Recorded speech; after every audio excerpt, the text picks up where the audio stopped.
Evans, you used to love me. So I know that I said that I'd done all I could here about this whole Monique situation, but over the weekend, her and her husband released a video where I was doing the interview and I detailed my daughter's sexual trauma. Monique has taken that video and perverted it for her own use. She decided to add her own narrative. I will only say this, and I'm answering this now in response to a request from my daughter, who of course, over the weekend was crying, of course, having her trauma, tried it out in front of the world in a situation she had nothing to do with, that doesn't have anything to do with a contract, but be traumatizing to anybody, particularly when it's from somebody who claims to love us for real. But she proceeded to talk about how I let a man touch my child, which nothing could be further from the truth. They were both 13 years old. They were friends that had grown up together. She told me about it years later, and when she told me about it, and this is something I lament to this day, denied that I said, well, you know, that's what kids do. Now, that was my estimation of it. It was not her interpretation of it. She was hurt by that. And I will never forgive myself for not, A, believing her, and B, handling it the way I did. But for Monique, A, to put a man in that room, which never happened, and B, to bring up sexual trauma in an argument that has nothing to do with what you're talking about is unconscionable.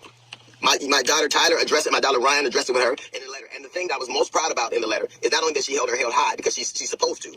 The other thing is she said there are legitimate things you could have gone after my father about because my children know exactly who I am. They know that I'm not perfect. They know that I'm flawed. And none of them would have a problem with you assailing things that are really true. But you and your husband putting a man in my daughter's room, and that is not what I said, and weaponizing it and using it in a trite argument shows exactly how low you are. You are a monster. You literally are. You didn't play Precious. You didn't play Precious's mother. You let her out. You stopped pretending to be human, and you won a role for being exactly. You won an Oscar for being exactly who you are. Who says they love women and are there for women and protect the babies and would trot out someone's sexual trauma just to use in an argument? I don't know anything about you. I know that what happened to you when you were a child, what happened to you when you were growing up, those things are traumatic to you, and I would never bring them up. Never. It would never occur to me to do it because that's not where I live. That's not what I do.